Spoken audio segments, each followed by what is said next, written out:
Bien, hermanos, bienvenidos a la casa de Dios. En esta oportunidad ya estamos a 26 de septiembre.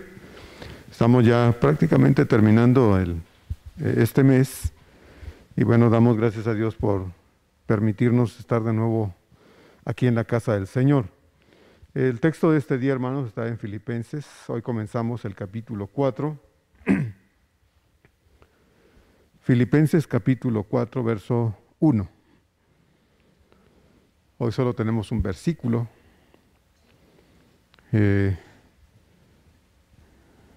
Así es que si tiene su Biblia, vamos a leerlo juntos. Vamos a leerlo en voz alta. Vamos a leerlo 2 veces. Es solo un versículo. Como le he dicho otras veces, el objetivo de esto es aprender, ¿verdad? No correr. Entonces, en la división natural del texto, bueno, este versículo es con el que Pablo comienza el capítulo 4, aunque en el original no hay capítulos ni versículos, ¿verdad? Esto lo colocaron los traductores para una mejor comprensión del texto bíblico. Y en este orden de la división que han hecho, bueno, el verso 1 es el inicio de este capítulo 4 y bueno, en este nos vamos a ocupar este día nada más.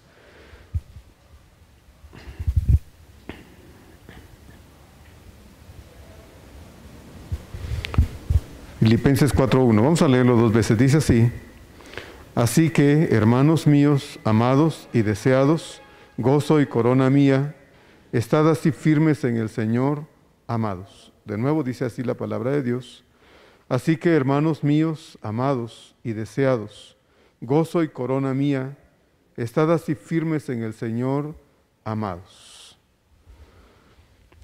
Nuestro buen Señor advierte y manda en su palabra que todos y cada uno de nosotros debemos querer ser leales a Él, constantes todos los días de nuestra vida, porque el peligro de alejarnos de la comunión con Él siempre está latente, y mucho más cuando descuidamos nuestra relación con Él y nos permitimos el lujo de no insistir en nuestro propio desarrollo y crecimiento en la fe que es en Jesucristo. El tema de este día, hermanos, es permanezcamos firmes en Cristo. Permanezcamos firmes en Cristo. Hay un texto ahí en Corintios que es muy fuerte y además un mandato de Dios a través del apóstol Pablo a la iglesia de aquel tiempo y para nosotros ahora. Recordará usted que cuando Pablo escribió esta primera carta a los Corintios, bueno, la iglesia tenía una serie de conflictos internos.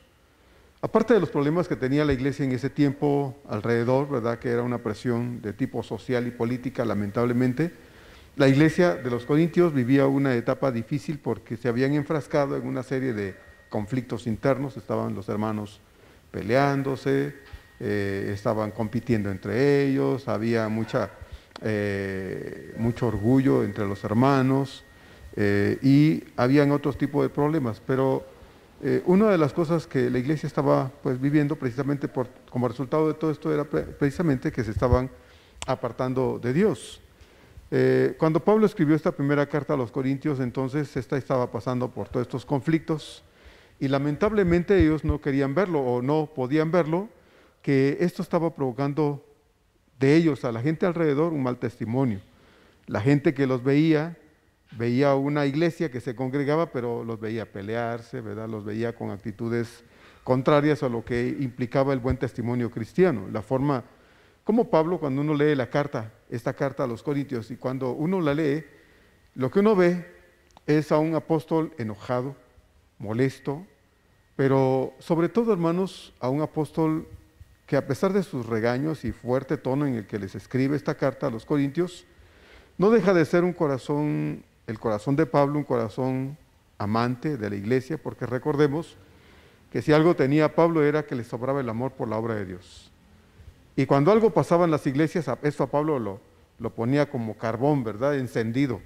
Y en este caso, pues el conflicto entre los corintios, pues lo alarmó y le hizo tomar papel, una pluma y escribirles con firmeza, pero con autoridad también, como apóstol de Jesucristo para poder ver si era posible que los hermanos quisieran entender, porque una cosa es que uno diga las cosas, ¿verdad?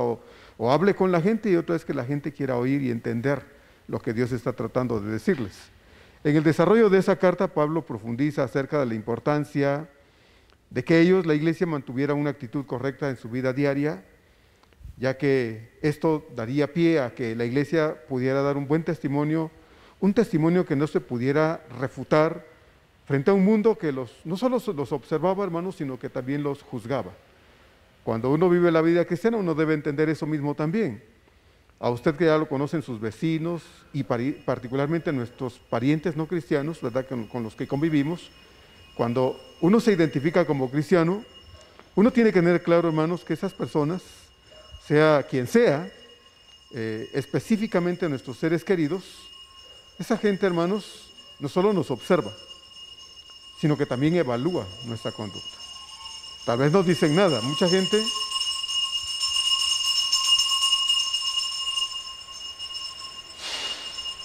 gente, hermanos, no dice nada. Si usted se da cuenta, a veces no dicen nada. Pero en su mente y en su corazón se está creando un concepto de nosotros, muchas veces, gracias a Dios, bueno. Pero muchas otras veces se está creando un concepto malo. No solo de nosotros como cristianos, sino del Evangelio. Y entonces esas personas no solo se cierran a escucharle a usted, a creerle a usted, se cierran a todo lo que tenga que ver con el Evangelio del Señor. Y eso es triste, hermanos.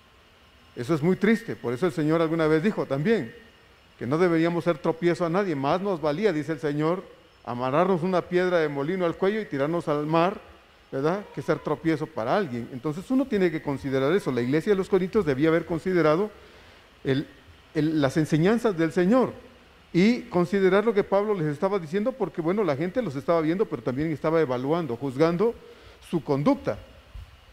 Así es que el capítulo, cuando leemos la carta primera de Pablo a los Corintios, en el capítulo 10, Pablo, tratando de hacer que los hermanos reaccionen de manera correcta, les pone el ejemplo del pueblo de Israel en el camino por el desierto. Y usted recuerda, porque si ha leído Éxodo, usted recordará que cuando Israel salió de Egipto y llegaron al Mar Rojo, a las orillas del Mar Rojo, y se dieron cuenta que los egipcios venían contra ellos, empezaron a reclamarle a Moisés. Empezaron a reclamarle y le dijeron que no habían sepulcros en Egipto, que nos has traído aquí para que los egipcios nos maten en el desierto. Y empezaron a reclamarle fuertemente a Moisés, airadamente. Y algunos incluso, desde ese momento, incluso usted puede leer ahí en Éxodo, en los primeros capítulos, que muchos dijeron, mejor regresémonos a Egipto. Más nos valía servirles que venir a morirnos acá. Imagínense qué actitud la de esta gente. Entonces, Pablo, tomando el ejemplo de estos israelitas en el desierto, después de su salida de Egipto, Pablo les dice a los creyentes de Corinto, estas cosas que pasaron y ustedes conocen, están registradas, dice, para que nos sirvan a nosotros de amonestación, de una sacudida fuerte, para que nosotros veamos que como ellos hicieron, nosotros no hagamos. Y en el verso 12 de 1 Corintios 10, Pablo les dice entonces estas palabras: así que el que piensa estar firme, mire que no caiga. Así que el que piensa estar firme, dice Pablo a los Corintios, mire que no caiga. Yo creo, hermanos, con todo mi corazón que todos nosotros como cristianos, todos queremos permanecer en el camino de la fe. Pero una cosa es querer algo y otra es hacerlo. Y eso usted y yo lo sabemos perfectamente bien. Muchas cosas queremos en la vida y tal vez pocas se llevan a cabo. Queremos tener la casa al 100%, dirá una ama de casa. Quiero tener esta casa limpia al 100%, pero una cosa es que lo quiera y otra es que lo esté. Quisiera estar perfectamente bien de salud. Una cosa es que quiera estar bien de su salud y otra es que se cuide para estar bien. Tal vez no al 100%, pero sí lo mejor posible. Muchas cosas queremos, pero muchas veces son lo que la realidad dice. Cuando Pablo dice a los Corintios, mire que no caiga, la expresión que Pablo usa aquí, mire, está indicando que todo aquel que desea permanecer, que quiere permanecer leal a Cristo, debe entonces ser vigilante, debe tener mucho cuidado de que ninguna cosa, ninguna situación, o aún lo que fuera peor, ninguna persona, hermanos, nos desvíe del camino de la fe. Porque nuestra permanencia en el camino de la fe, como ya sabemos, es responsabilidad suya y mía. No podemos echarle la culpa a nadie de lo que nosotros no somos o dejamos de ser. Hay gente que culpa al pastor que dio un mal testimonio, al maestro que dio un mal testimonio, al líder de la iglesia que cayó en pecado y me afectó, a la situación de la iglesia, que tanta hipocresía, que tanta falta de responsabilidad, que la gente aquí, que la gente allá. Mire, solemos echarle la culpa a otros, pero nunca o pocas veces nos volteamos a ver a nosotros mismos y nos preguntamos, bueno, ¿y tú qué has hecho? ¿Yo qué hago para superar esto? ¿Verdad? ¿Yo qué hago para superar esto? Uno puede echarle la culpa a todo el mundo si quiere, pero ese mundo, o esas personas, o esa persona, hermano, a la que le echamos la culpa por lo que yo no soy o por lo que yo he dejado de hacer, no va a estar el día del juicio diciéndole al Señor, Señor, permíteme, por mi culpa, el hermanito no perseveró. Por mi culpa, el hermanito dejó de estar en el camino tuyo. Porque yo caí en pecado, él o ella, no, el Señor va a decir, hazte para allá. Él tuvo la oportunidad, ella tuvo la oportunidad de reaccionar, de hacer algo para corregir en sí mismo lo que estaba mal y no lo hizo. Así es de que ahorita somos él o ella y yo nada más. Entonces, sí es difícil, ¿verdad, hermanos? A veces esto de permanecer, porque vemos las circunstancias y vemos la problemática a nuestro alrededor y muchas veces eso puede más que nuestro deseo de caminar con el Señor. Muchas cosas intentan, hermanos, y se unen, se confabulan para querer apartarnos de Dios. Muchas veces no lo vemos. Es tan imperceptible, hermano, el activar del diablo, el trabajo del diablo, que no vemos cómo nos estamos muchas veces enfriando, cómo nos estamos separando momentáneamente de Dios. Dejamos de hacer lo que es correcto y entonces, hermanos, las consecuencias a muy corto, mediano y largo plazo, la sufrimos nosotros. Pero eso es lo que queremos, ¿verdad? ¿Deseamos ser fieles al Señor? Yo creo que sí. Entonces, Pablo dice en el verso número 1, que ya leímos 2 veces de Filipenses 4, así que, hermanos míos, amados y deseados, gozo y corona mía, estad así firmes en el Señor, amados. Así que Pablo emplea aquí en el verso 1 de este capítulo 4, como ya sabemos, hermanos, está indicando que lo que él estuvo platicando anteriormente, y ya lo vimos en los últimos domingos, acerca de nuestro futuro glorioso, acerca de la perspectiva eterna que nosotros como creyentes tenemos respecto a lo que será el día en que el Señor regrese y nos venga a traer si estamos vivos o nos llame desde los cielos y nuestros cuerpos se levanten, como vimos, hermanos, precisamente ya en la futura resurrección, y nuestros cuerpos se levanten, hermanos, estamos muertos, nuestro cuerpo se fue al sepulcro y está allí, nuestros cuerpos se levanten glorificados, transformados, y nuestra alma y nuestro cuerpo se reúnan de nuevo para poder estar con el Señor eternamente y hay una etapa de perfección. Todo esto que Pablo ha estado hablando para alentar a los hermanos, para decirles, hermanos, nuestra lealtad a Dios, nuestra permanencia en el Señor, nuestro servicio a Dios, el que nosotros mantengamos una actitud correcta con respecto a serle leales a Dios y estar en una experiencia real con Él todos los días, no es en vano. Tenemos una razón de ser. El cristiano sabe que todo esto es permanente, lo sabemos, lo hemos estado diciendo e insistiendo en ello. No es definitivo, nuestra estancia en este mundo, hermanos, no es para siempre, gracias a Dios. Gracias a Dios porque pues muchas etapas en la vida del cristiano implica a veces la experiencia de sufrir, de pasar por situaciones que no quisiéramos vivir para nada, pero gracias a Dios todo esto solo es temporal, ¿verdad? Solo es momentáneo. Todo esto solo es por un ratito, aunque ese ratito, como vimos, pudieran ser 70, 80 o 100 años, pero después viene la eternidad, gracias a Dios. Entonces, Pablo dice, ya que esto quedó claro, entonces dice Pablo, bueno, varios elogios son los que Pablo dirige a esta iglesia de los filipenses, como usted ya puede ver ahí en el verso 1. Pablo dice, hermanos míos, amados y deseados, gozo y corona mía. Mire cuántas cosas buenas y particularmente bonitas le dice el apóstol Pablo a sus hermanos filipenses. Él les dice, hermanos míos. Y esta forma de expresarse hacia los hermanos de Filipos, indica de Pablo su íntima unión fraternal de amistad que él sentía por estos creyentes y que sin duda alguna, hermanos, era lo mismo que estos creyentes sentían por su amado hermano Pablo. Esto era un sentimiento recíproco. Algo que no solo sentía Pablo por la iglesia, era algo que la iglesia sentía también por su hermano Pablo. Y es que la relación entre los cristianos, hermanos, que conforman una iglesia local, debe ser, porque Dios así lo quiere y además lo ordena en su palabra, una relación de intimidad, de profundidad, fraternal, de apego y estima total. De tal manera que todos nos sintamos parte de la vida de los demás. Eso es lo que la palabra amados hermanos míos implica. No es solo una bonita frase que nos ponemos en la boca y lo decimos. Por lo menos Pablo no decía hermanos míos por salir bien de la situación o por quedar bien con los hermanos, no. Esa expresión implicaba de Pablo la intimidad que había con esta iglesia, ese sentido de pertenencia que había entre unos y otros. Por eso hablamos de un sentimiento recíproco.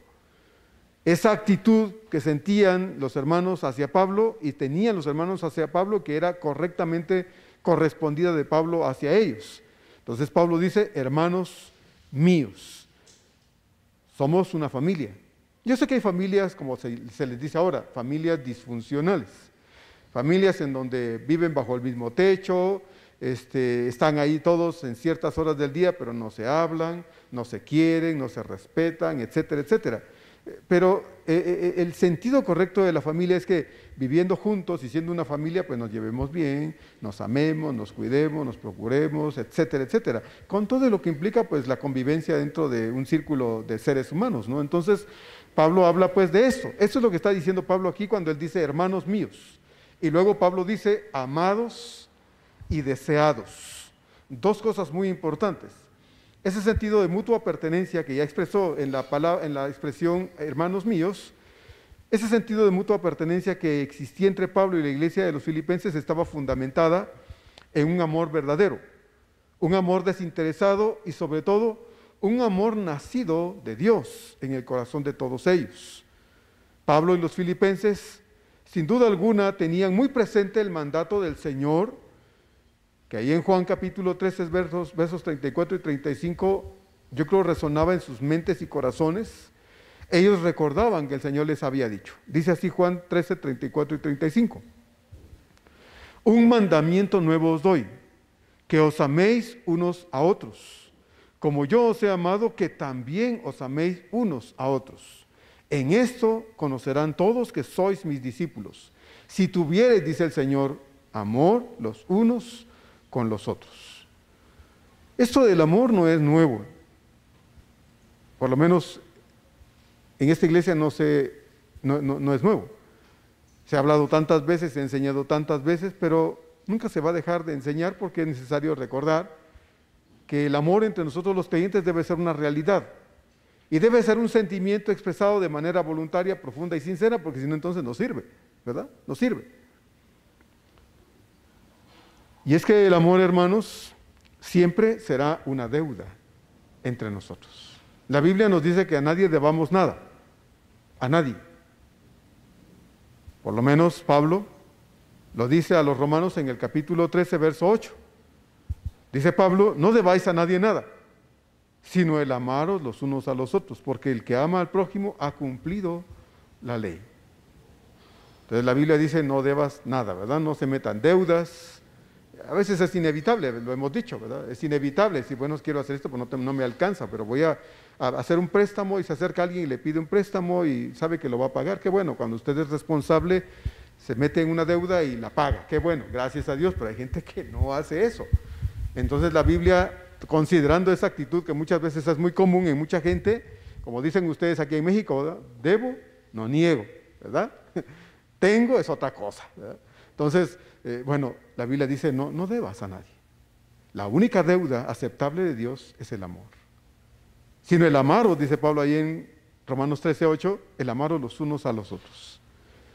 Cada vez que nos encontramos, cada vez que nos vemos, hermanos, debe ser una bonita experiencia. Ahora que ha pasado tanto tiempo, ¿verdad? Algunos de ustedes ya están empezando a llegar al templo, bendito sea Dios, aprovechamos las oportunidades que tenemos. Qué bueno es encontrarnos aquí en la casa de Dios. Han pasado 1 año y medio de ausencia de la casa de Dios, ha pasado 1 año y medio de que esta situación se presentó y a muchos nos alejó del templo. El templo estuvo cerrado por muchos meses, lamentablemente, pero se ha abierto otra vez. Y el no vernos, el no haber convivido por más de 1 año, hermanos, ¿no cree que debería hacernos sentir ansiosos de estar ahí, de venir y vernos, de encontrarnos? Yo creo que sí. Vamos a hablar un poquito más de esto en un ratito más. Entonces, el amor es la única deuda aceptable de Dios entre nosotros. Esta clase de amor de la que estamos hablando, hermanos, era una realidad en el corazón de Pablo hacia sus hermanos filipenses. Pablo dice, hermanos amados y deseados. Fíjese la expresión que dice Pablo ahí, deseados. La expresión deseados indica el deseo de Pablo de ver a sus hermanos. Ya sabemos que Pablo pues está lejos. Cuando Pablo escribe esta carta está preso en Roma y Pablo dice, yo los deseo, hermanos. Y la expresión indica un profundo anhelo de ver a sus hermanos, de convivir con sus hermanos, de estar con sus hermanos, de experimentar la comunión fraternal con sus hermanos. Eso es lo que indica cuando dice Pablo, deseados. Es un deseo profundo y urgente y del corazón. Y me parece, hermanos, a mí, que ahora que hemos estado ausentes por tanto tiempo, casi 1 año y medio de la casa de Dios, ¿no es urgente para nosotros, hermanos, vernos? ¿No representa una urgencia para nosotros encontrar a los hermanos, ver a los hermanos? Pues yo digo que sí. Yo creo que sí. Aunque tal vez algunos digan, no, hermano, yo estoy bien sin verlos a ustedes. Bueno, pudiera ser, ¿verdad? Que algunos dijeran, no, yo, mientras más lejos, mejor. Bueno, puede ser, yo quisiera no creer eso de nadie, pero de todo hay, ¿verdad, hermanos? De todo hay. Así es de que podríamos pensar que alguno esté feliz diciendo, no, yo, gracias a Dios, no tengo que estar ahí viéndolos a ustedes, ¿verdad? Yo estoy bien en mi casa. Bueno, se ha abierto la posibilidad, hermanos, para que vengamos a la casa de Dios. Ya las autoridades han dicho estamos en semáforo amarillo y como las cosas van es probable que en un momento dado digan pasamos al verde y entonces se abra de par en par el templo para que todos sin excepción estemos aquí. Y será una buena oportunidad para ver cuánta es nuestra necesidad, hermanos, de este compañerismo cristiano. Entonces veremos, ¿verdad? ¿Cuánto realmente nos importa la palabra de Dios cuando dice que debemos amarnos, que debemos asistir al templo, que no debemos dejar de congregarnos, que debemos valorar y estimar, como dice el Salmo 133, la unidad, ¿verdad? Y ese tipo de amor verdadero, sin hipocresía, que se manifiesta solo y exclusivamente en el Cristo.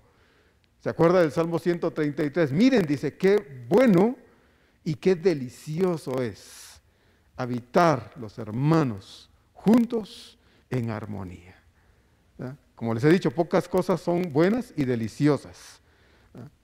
Pueden ser buenas, pero no ricas. O pueden ser ricas, pero no saludables.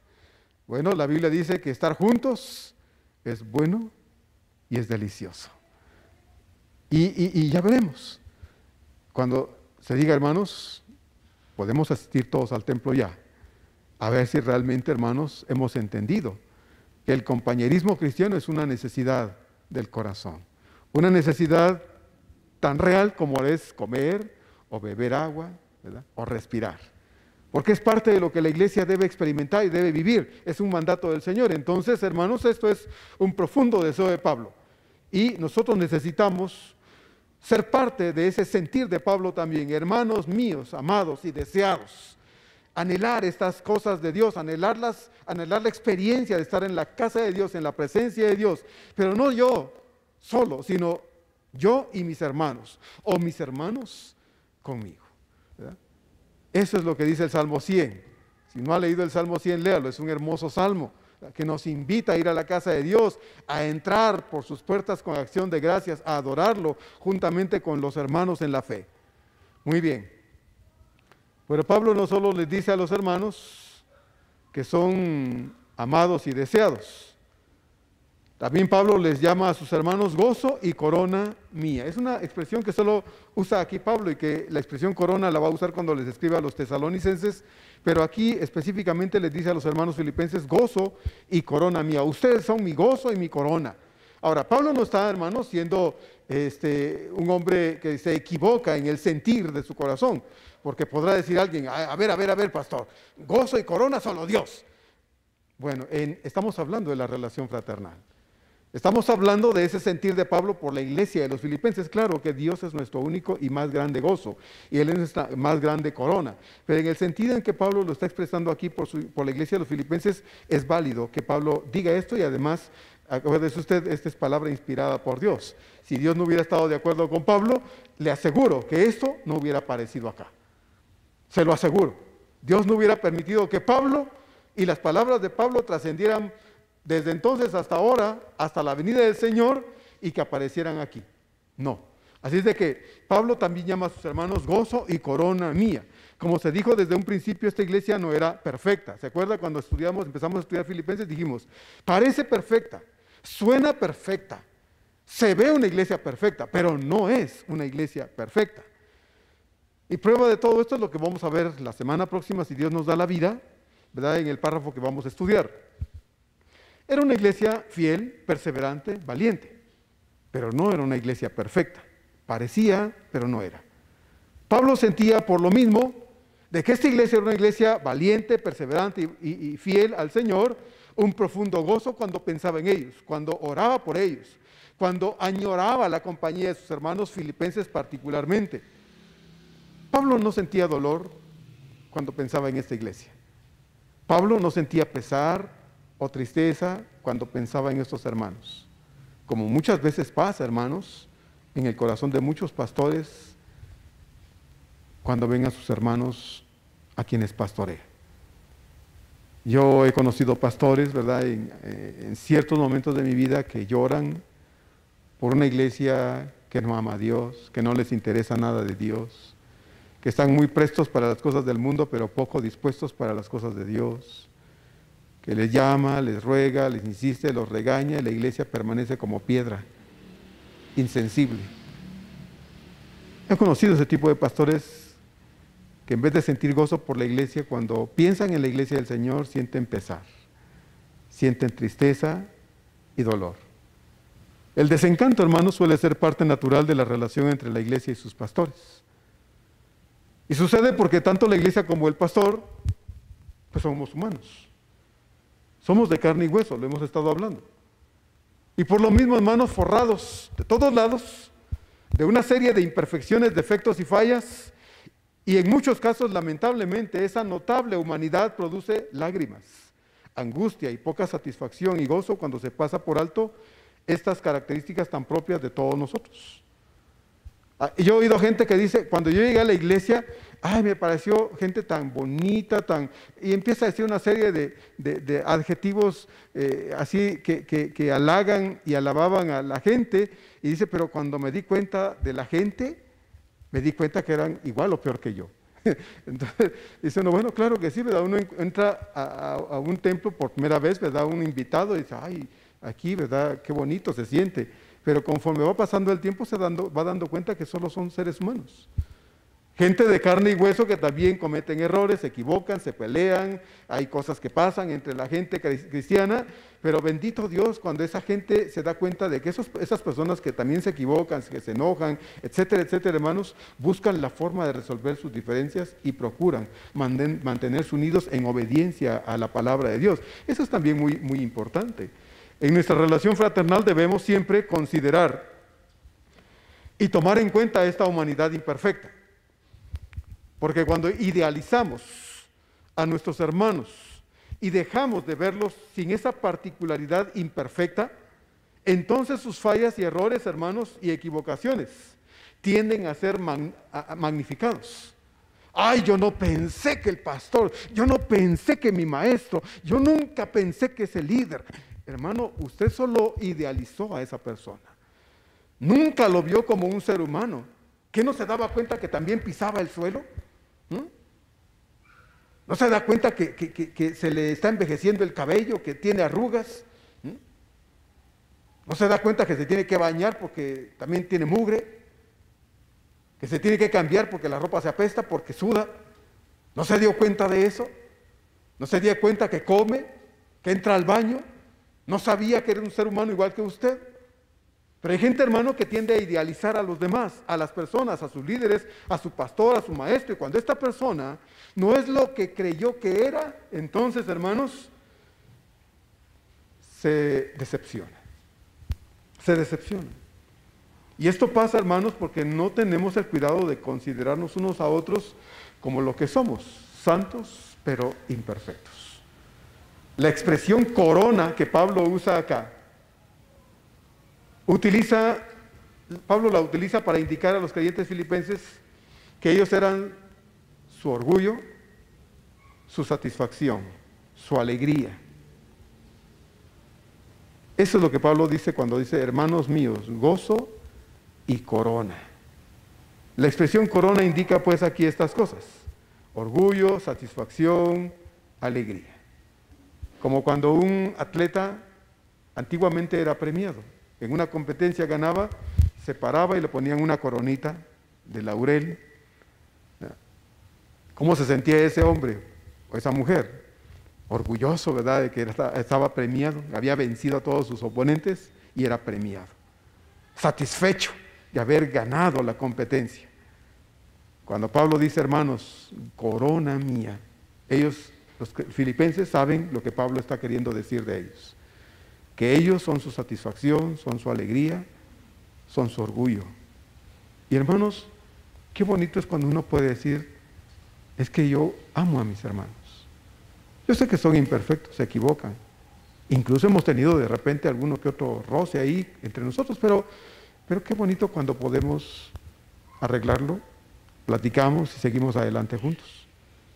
Y sentimos esa alegría, esa satisfacción de ser parte de una iglesia imperfecta, pero que está buscando honrar, agradar y amar a Dios con todo su corazón. No hay iglesia perfecta, hermanos. Como le he dicho de los filipenses, hay iglesias que parecen perfectas. Pero cuando uno se mete a ver, lo único que uno puede ver es gente de carne y hueso, igual que nosotros. Luego de expresarles a sus hermanos todo lo que él sentía por ellos y lo que ellos eran para Pablo, él pasa a expresar una orden que en este verso 1 es el centro y el corazón de este primer verso del capítulo 4. Y que es lo más importante en este versículo 4. Pablo, después de elogiar a sus hermanos y decirles lo que él siente por ellos y lo que ellos son para él, Pablo pasa a darles el mandato, que es lo más importante en este verso número 1. Pablo dice, entonces, estad así firmes en el Señor, amados. Estad así firmes en el Señor, amados. Estos cristianos filipenses siempre habían sido fieles. Eso ya lo sabemos. Aun cuando las cosas se habían complicado en la sociedad donde vivían, porque recordemos, lo dijimos hace 8 días, era una colonia romana y Roma era adoradora del César, y lo dijimos hace 8 días. Para Roma, el César era su Salvador, recuerda. Era su Señor, era su Dios. A él recurrían cuando tenían un problema. César, sálvanos, por favor. Era su Salvador. ¿Pero qué dice Pablo? No, nuestro Salvador es Cristo Jesús.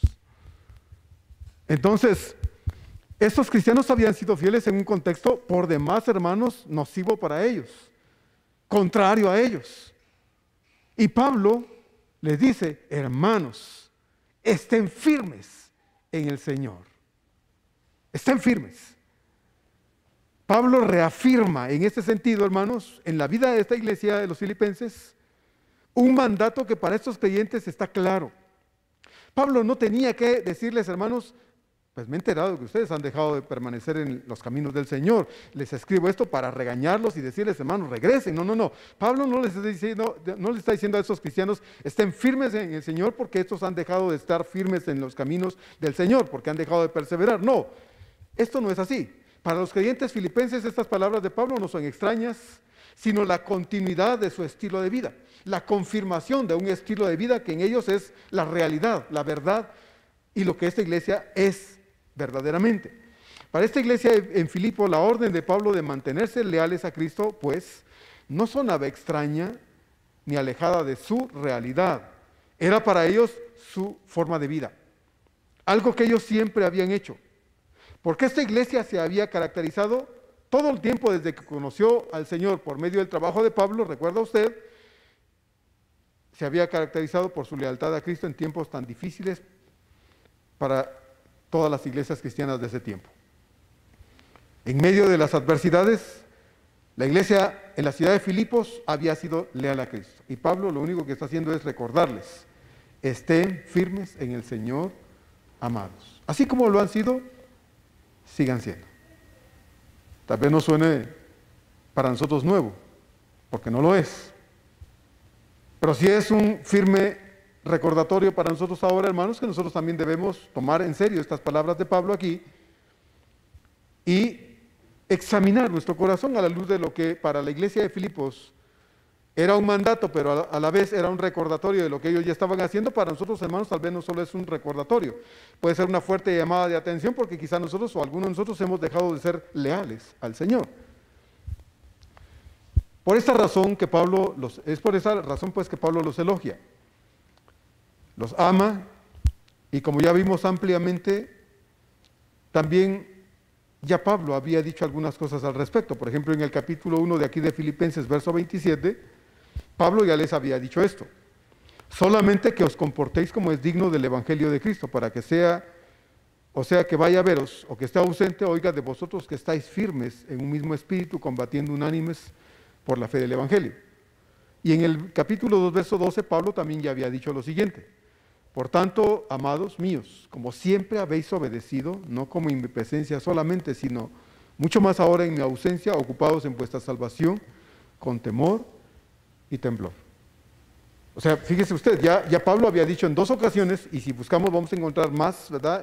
Ahí, pero por lo menos en estos dos textos, en el capítulo 1, verso 27, en el capítulo 2, verso 12, Pablo ya había hablado acerca de que estén firmes, acerca de que debían seguir con paciencia y con perseverancia, ocupándose de las cosas de Dios y de su salvación, etc.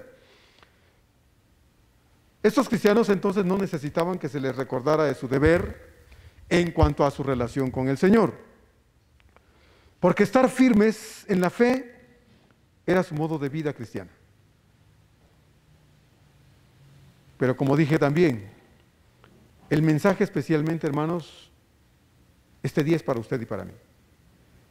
Cuando Pablo hizo llegar esta carta y sonó a oídos de la iglesia en Filipo, cuando el que la leyó, los cristianos filipenses han de haber pensado: gracias a Dios estamos perseverando en el camino del Señor. Pero qué bonito que Pablo se acuerde de recordarnos lo que debemos seguir haciendo.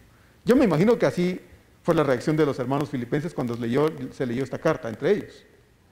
Pero hermanos, para nosotros hoy debe ser no solo un recordatorio, sino un regaño, un mandato, un empujón para que nosotros, hermanos, podamos hacer exactamente lo mismo también, o retomemos el hacerlo si lo hemos dejado de lado.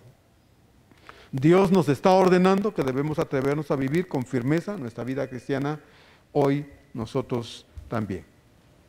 En Lucas 18:8, después de que el Señor estuvo hablando ahí en la parábola de la viuda y el juez injusto, tal vez usted la ha leído, ahí en Lucas 18, el Señor, dice Lucas, enseñó acerca de la necesidad de estar orando siempre y no desmayar.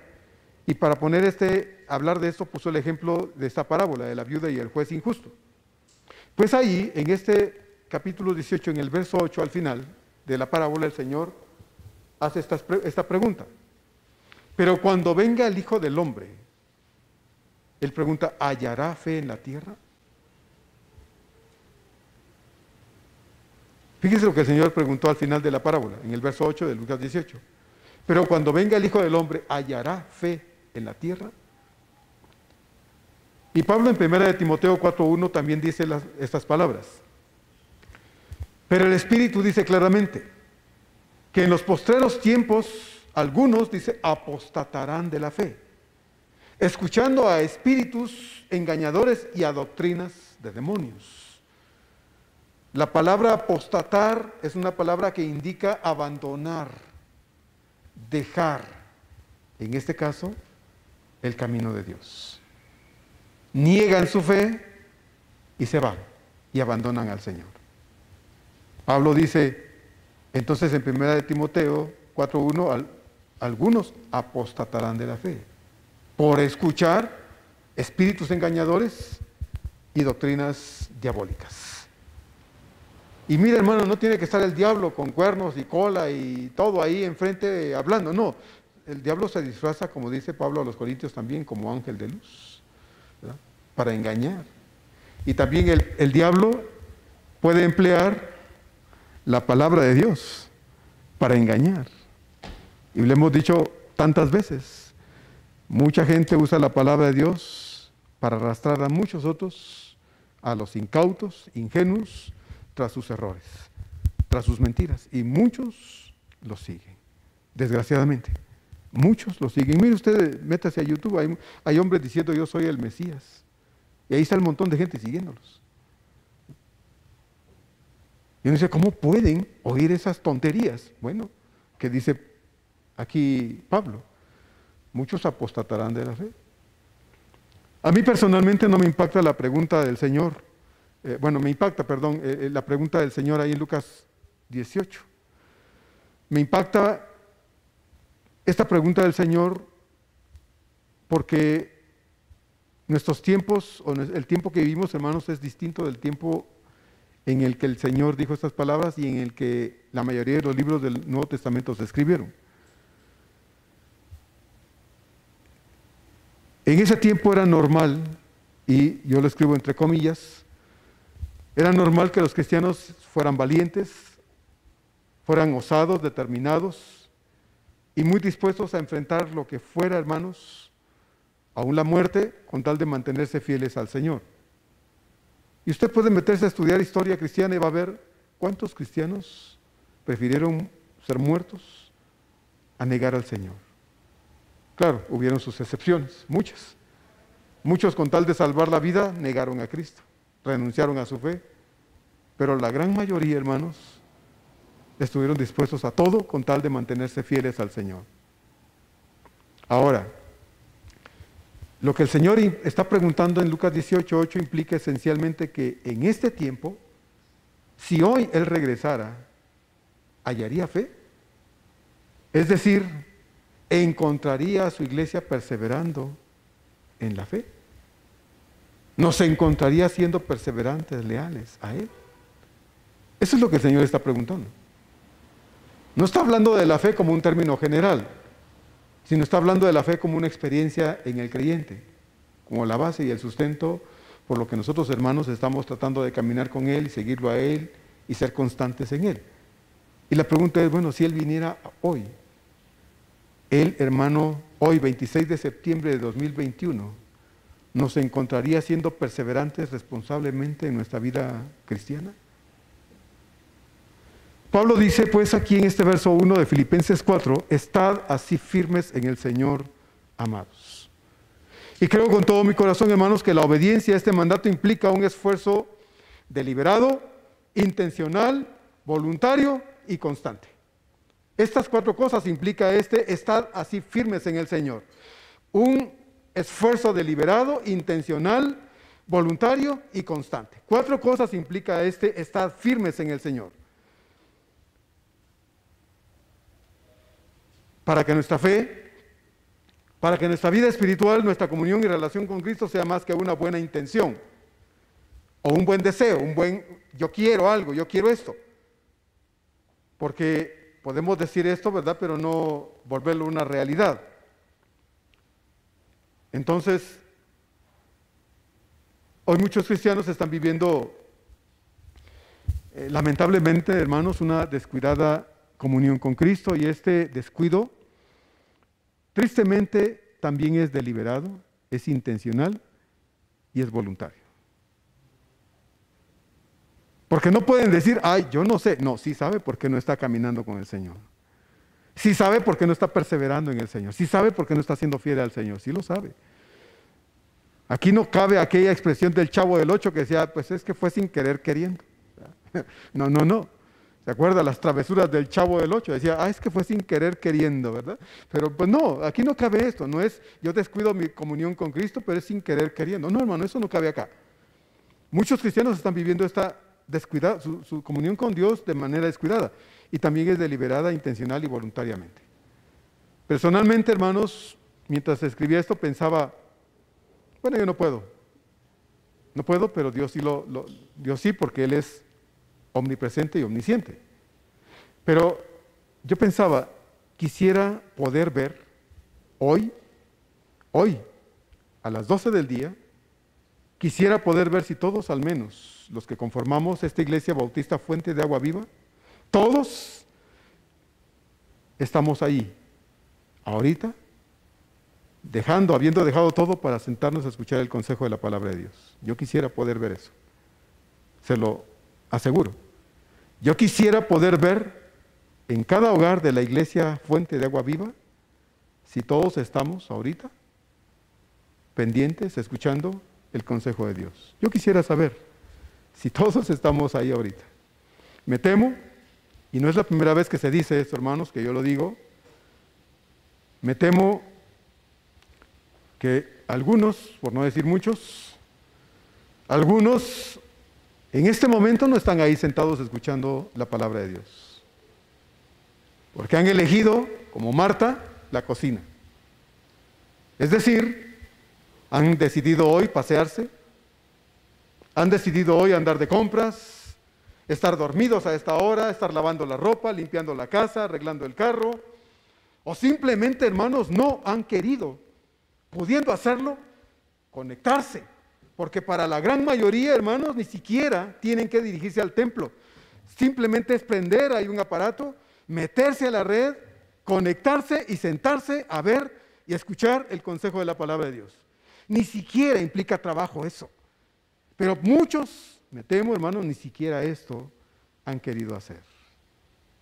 Y la pregunta del Señor toma gran relevancia, urgencia y en cierto modo preocupación, en este tiempo más que en cualquier otro tiempo. Pero cuando venga el Hijo del Hombre, ¿hallará fe en la tierra? Y yo haría esta pregunta limitada a la iglesia Fuente de Agua Viva. ¿Hallará fe en la iglesia Fuente de Agua Viva?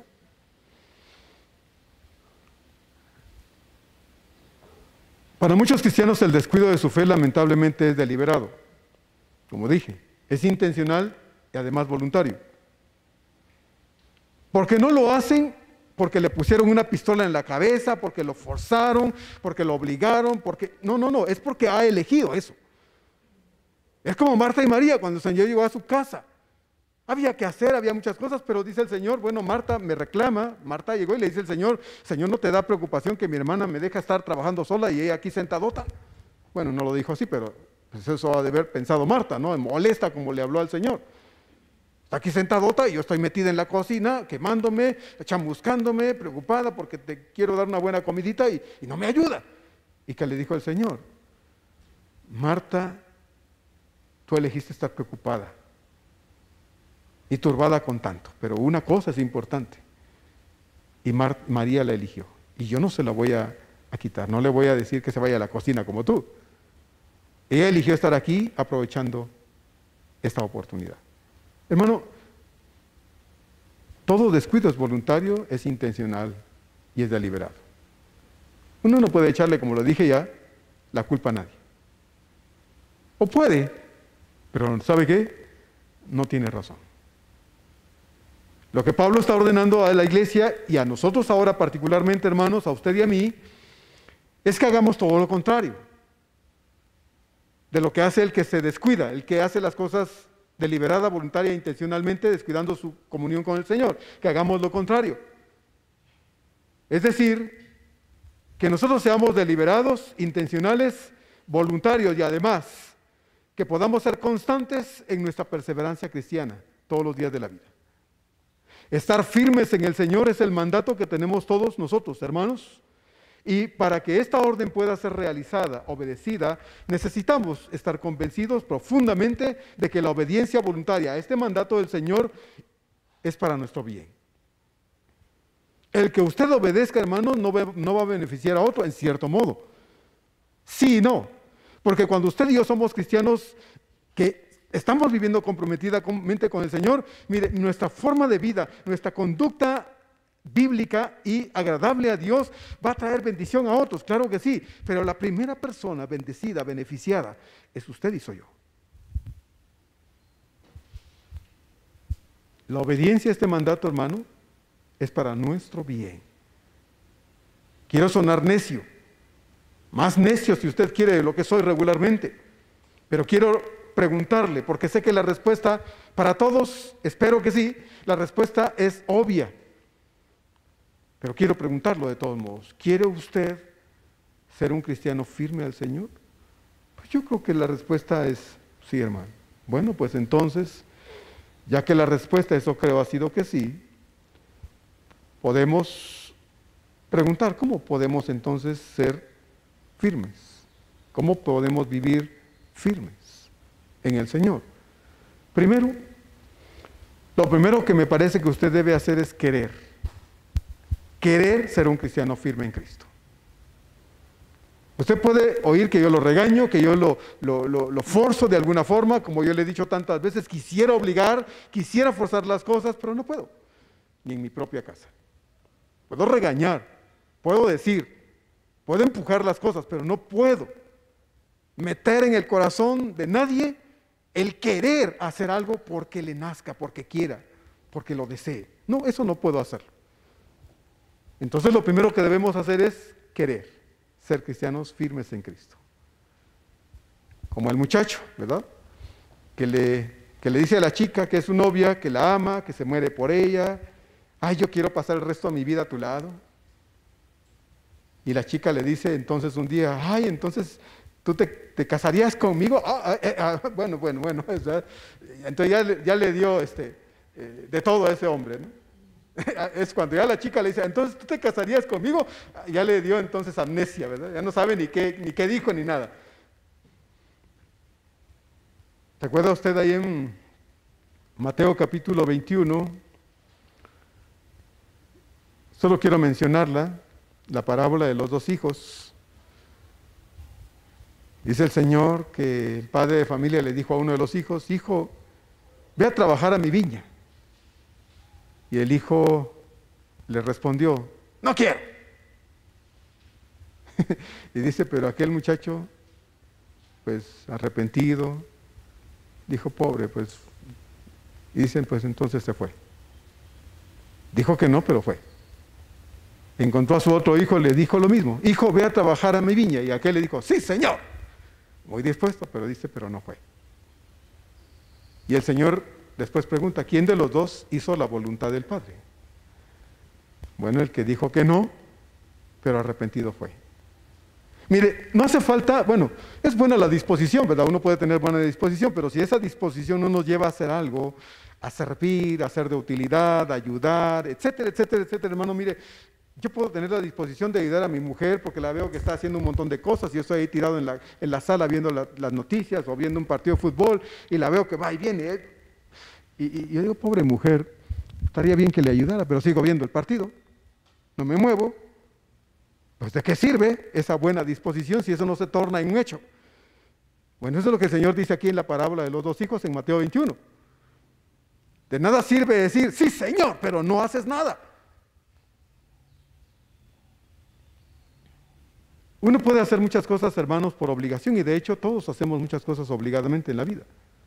Si usted hace una evaluación de lo que usted hace durante el día, muchas cosas no las hace usted porque usted quiere hacerlas, las hace porque tiene que hacerlas.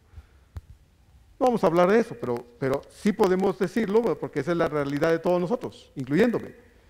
Hacemos muchas cosas porque no nos quedan de otra, porque son parte de nuestras obligaciones, de mis tareas, de las cosas que a mí me toca, que las debo hacer. Y no es porque brincamos felices haciendo esto y aquello, no, las debemos hacer y las hacemos. Buscamos hacerlas bien, pero tenemos que hacerlas. Tal vez pocas cosas nos da gusto hacerlas, ¿verdad? Entonces, No todo en la vida se hace porque uno quiera. Muchas cosas se hacen porque uno tiene que hacerlas. Primera de Pedro 2:2 de nuevo, que es un texto que hemos repetido muchas veces. Primera de Pedro 2:2 nos recuerda: desead, como niños recién nacidos, la leche espiritual no adulterada, para que por ella crezcáis para salvación. Y la expresión desead, hermanos, aquí indica un deseo voluntario, una acción voluntaria, algo que uno hace de manera voluntaria, porque uno lo quiere, porque uno lo desea. Usted necesita estar convencido de querer crecer en su fe. Usted necesita estar convencido de querer caminar con su Señor todos los días de su vida. De lo contrario, si no hay este convencimiento personal y sincero, usted a la primera complicación lo va a dejar. Al primer problema se va a echar para atrás. Al primer obstáculo va a abandonar lo que sea. Va a dejar de perseverar, porque no es algo que está queriendo hacer. Se siente obligado, forzado. Tiene que. No se sienta así. Dios no quiere un montón de gente atrás de Él, refunfuñando, pataleando. No, Dios no quiere eso con Él. Si esa es nuestra forma de caminar con el Señor, mejor deténgase y diga, mejor aquí me quedo parado, ¿verdad? Piénselo bien. Porque al Señor no le sirven gente refunfuñadora atrás de Él, que reclama, que por todo protesta, que todo lo pone en entredicho. A Dios no le sirve ese tipo de gente. Y muchos hermanos vamos con el Señor de esta forma, con esa actitud, desgraciadamente. ¿Cómo podemos ser un cristiano firme? Bueno, lo siguiente es esforzándonos todos los días para hacer lo que es necesario hacer para nuestro bien. ¿Qué debemos hacer? Bueno, primero tratemos de leer todos los días y meditar en la palabra de Dios. El Salmo 19, 10 y 11 dice: deseables, hablando de la palabra de Dios, son más que el oro, y más que mucho oro afinado, y dulces más que miel y que la que destila el panal. Tu siervo, dice el verso 11, es además amonestado con ellos. En guardarlos hay grande galardón. No tenemos que hablar mucho de esto porque lo hemos hecho tantas veces. Qué importante no solo leer la Biblia, sino meditarla. Y meditarla implica tomarnos un tiempo para reflexionar en ella. Y no solemos hacerlo, pero cuando nos metemos a un estudio bíblico, que hemos invitado tantas veces a hacerlo, usted que no lo está haciendo, hermano, muchos llevan más de un año no teniendo estudios bíblicos. Bendito Dios por los que están creciendo desde hace más de un año. Pero muchos no lo están haciendo. Entonces la palabra de Dios no solo se debe leer, también se debe meditar, y necesitamos darnos tiempo para ello. No refunfuñe cuando le dicen que ¿por qué no toma un estudio bíblico? No se enoje. Es para su bien, como estamos hablando. Lo otro es, de ser posible, todos los días tomes un tiempo de íntima comunión con el Señor a través de la oración. Qué importante es orar, hermanos. Tan importante es que el Señor dijo ahí en Lucas 14:38, velad y orad para que no entréis en tentación. El espíritu a la verdad está dispuesto, pero la carne es débil. Si yo le pregunto a mi carne si quiere orar, me va a decir no. Si yo le pregunto a mi carne si quiere leer la Biblia, me va a decir no. Yo no le pregunto. Pablo decía, yo sujeto mi cuerpo. Y lo pongo como, ¿se acuerda? Dice Pablo, pongo en servidumbre. Entonces, hermano, no le pregunte a su carne, no le pregunte a su yo, no le pregunte a su corazón sigue siendo un corazón, como dice Jeremías 17, ¿se acuerda? Un corazón perverso. Entonces, no le pregunte a su corazón, haga lo que debe hacer. De eso estamos hablando, hermanos, de hacer lo que debe hacer para cumplir con sus deseos. Y número 3, por último, ¿cómo podemos ser cristianos firmes en el Señor? Bueno, si ya vimos que debemos hacer las cosas, hermanos, de manera voluntaria, queriendo hacerlo, debemos hacer las cosas esforzándonos en ello. Ahora, lo otro que nosotros debemos hacer es, bueno, hagamos todo deliberada e intencionalmente. Todo esto que acabo de decir, hagámoslo deliberada e intencionalmente. Ser deliberado e intencional significa que usted y yo vamos a trabajar en nuestro propio crecimiento espiritual y para nuestro propio provecho espiritual, y lo vamos a hacer conscientes, convencidos y teniendo muy en claro que lo hacemos para alcanzar ese propósito personal.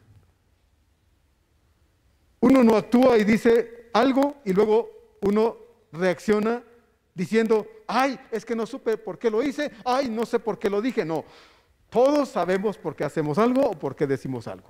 No estamos chiflados, hermanos, no se nos botó una canica, ni se nos zafó una tuerca en la cabeza para decir, ay, es que yo no sé por qué lo dije o yo no sé por qué lo hice. No, hermano, no estamos locos. Y si se hace el loco es otra cosa.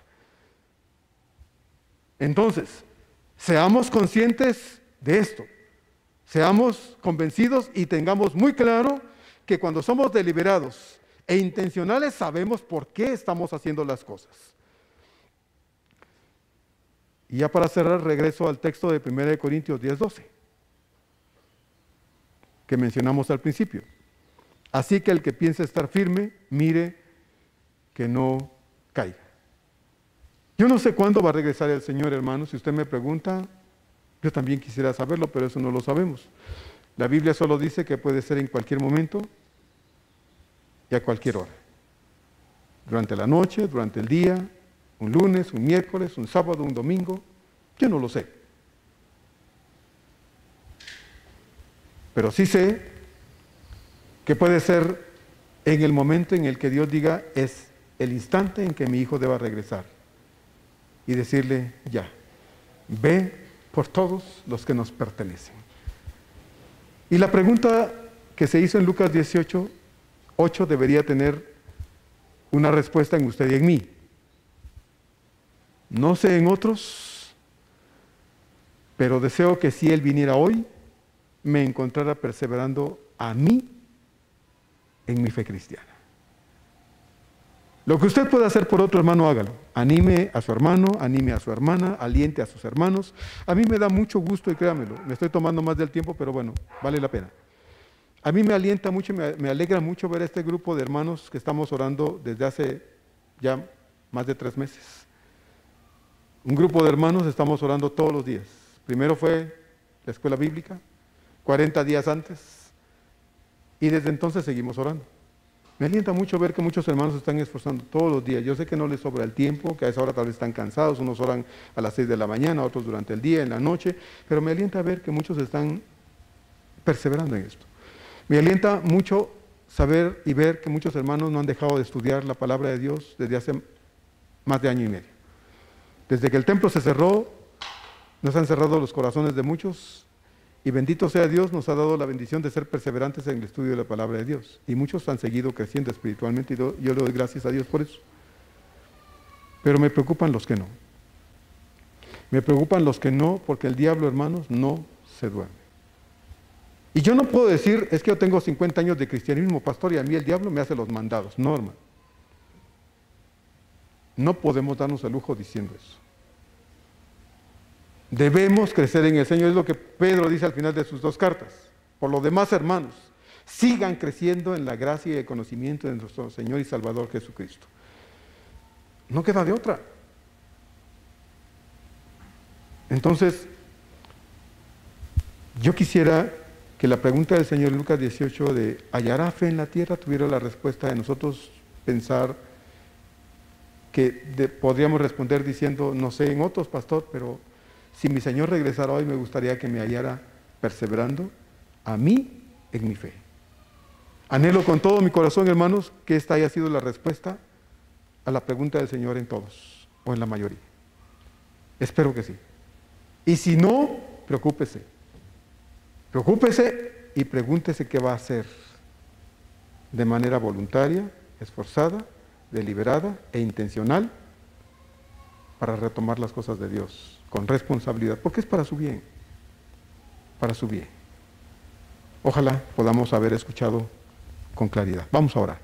Señor, muchas gracias por permitirnos venir a tu casa este día, Padre, por escuchar tu palabra y por permitirnos, Señor, conforme el semáforo de esta situación que estamos viviendo, Señor, de esta epidemia, que las autoridades pues presentan, Señor, para anunciar cómo estamos mejores, Señor, pues nos da la oportunidad de estar con un poco de más calma en tu casa y que con el tiempo, Señor, pues podamos irnos integrando más a la asistencia aquí en el templo. Muchas gracias, Señor, por esta nueva semana. Esperamos, Dios, que esta palabra que nos has revelado pueda resonar en nuestras mentes y corazones y nos impulse, no solo a oírla, sino a dar una respuesta, Señor, a que nosotros podamos decir, esto voy a hacer. En respuesta a lo que me hablaste, Señor, esto es lo que voy a hacer.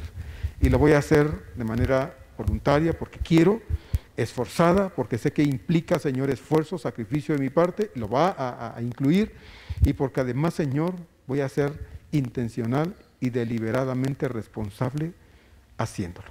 Señor, muchas gracias pues porque has sido bueno con nosotros, hablándonos otra vez.